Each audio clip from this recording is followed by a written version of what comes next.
My name is Miss McHenry, and I am the current AP Human Geography teacher here at Roosevelt High School.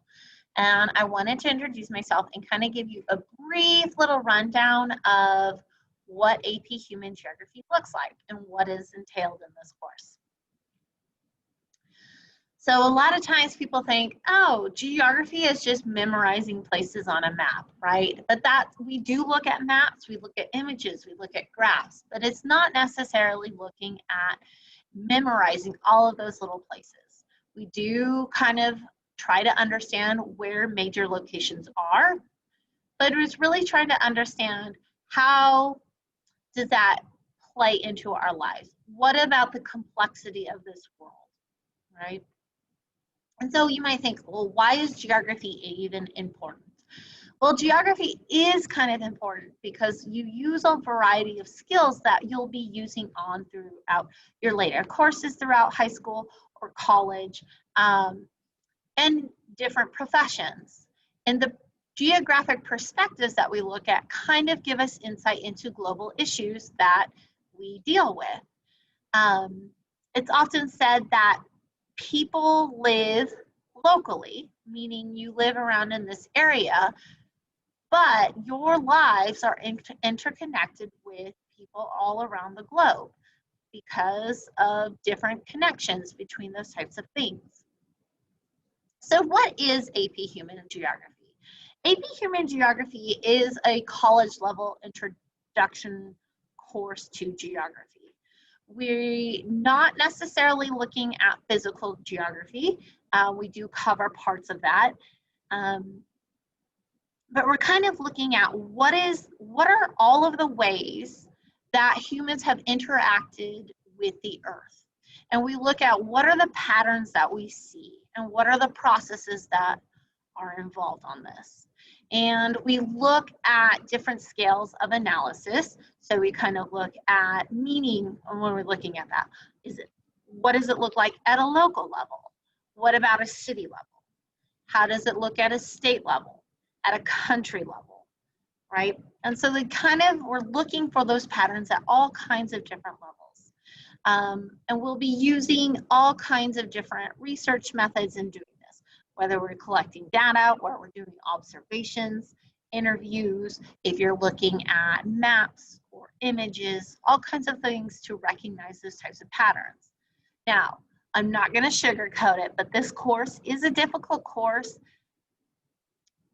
but it's completely doable. It's meant to be a rigorous course to help you kind of prepare for what it would be like in a college. And most of you will be probably taking it as freshmen. It's helpful if you take it as a later on course because it does kind of require a little bit of background knowledge, but it's not too scary. It just takes a little bit of deep breath. You can do this, and you got this. It's also good to kind of challenge yourself. It's good to take challenging courses and try to kind of think and work your way through these processes.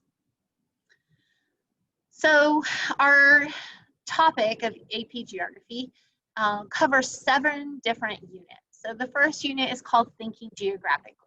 This is where we kind of work on the skills that we'll kind of need throughout the course, where we talk about some of the major concepts that are in every single unit, such as like diffusion, globalization, things like that. The second unit is Population and Migration, where we're looking at population compositions, as well as migration patterns. Now, Unit 3 is everyone's favorite. It's the cultural patterns and processes. So we're looking at different types of culture: pop culture, folk culture, indigenous cultures, how they are around the world. What are the patterns? How does something get from one place to another? Music, all kinds of fun stuff. Religion, ethnicity. So all of those things play into that patterns. Unit 4 is Political Geography. Political geography is talking about like countries. What makes up a country? Borders, relationships between states. What about the United Nations? How does that play into it? What about the oceans? Who controls the oceans? And so we're looking at all of those kinds of patterns and political processes through this entire unit. Our fifth unit is agricultural and rural land use. Where do your food products come from? How do they get from the field onto our dinner plates? What does land look like in rural areas? What are the patterns that we notice? Our sixth unit is cities and urban land use. And so when we're looking at this unit, we're looking at, it's very similar in terms of the agriculture, but now we're looking, instead of rural land, we're looking at urban land. So what do our cities look like? What are the major cities in the world? Why are they designed the way that they do? What impact does that have on the citizens that live in those areas? So this one is pretty familiar with most students. You probably recognize this because you just don't know you know it. So you're walking around San Antonio and there are patterns that we'll talk about that you'll be able to recognize in your everyday life. Our last unit is industry and economic development. This is where we're talking about what makes a country considered a developed country versus less developed. What are the standards that go into that? What are the different types of businesses that people and industries that people are involved in? How do we get our goods from one place to another? Where are products being manufactured and why there? That is the big question about all of those units. The whole questions that we answer all the time is, why is that there? What is that pattern there? And that's what we talk about in this course. Now, another advantage of taking the AP Human Geography, besides taking a challenging course for yourself, is the fact that at the end of the year, you will have the opportunity to sit for the AP College Board exam. The AP College Board exam allows, if you take it, allows you to potentially earn college credit for this course. That test is optional. You don't have to take it. It does not impact your standing in the class. But if you take that test, you potentially walk out of your year of this course with potential college credit. And we'll help you kind of get to that process where you'll be able to be successful on that.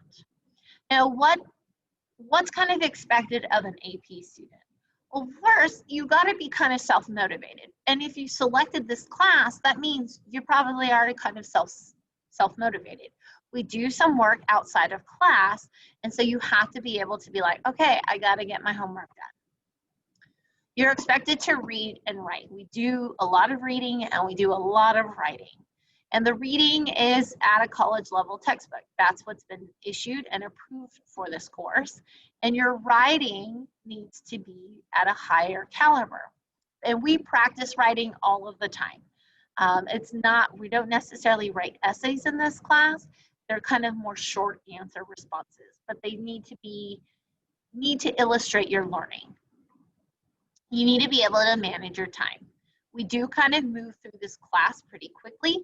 And so you kind of have to kind of learn how to balance your time. You need to be comfortable participating. We do a lot of activities and discussions and presentations. You have to be able to kind of feel comfortable with that. And there's a variety of different ways, so you're not always going to be up at the front of the classroom. Sometimes it's just really in small groups or with a partner. And you need to be prepared. You need to come to class prepared. You need to have your notes taken. You need to have read. You need to practice your vocabulary. And you need to be ready to participate. Now, any additional course information, if you're like, political geography sounds really interesting to me. I really want to know what are the topics that are covered in that. You can find additional information at www.collegeboard.org. If you click AP, it'll kind of take you to the overall AP webpage as well, where you can get an overview of other AP courses or all of the AP courses. And then if you click select Human Geography, it'll take you to where you can see more in depth. You can actually probably watch some videos about what does this course kind of cover? What are some of the topics? These kind of sound interesting. Anyway, this is just a really quick rundown of what is covered in AP Human Geography. If you have any questions, please feel free to ask. And I hope to see all of you guys in this class next year. Bye, guys.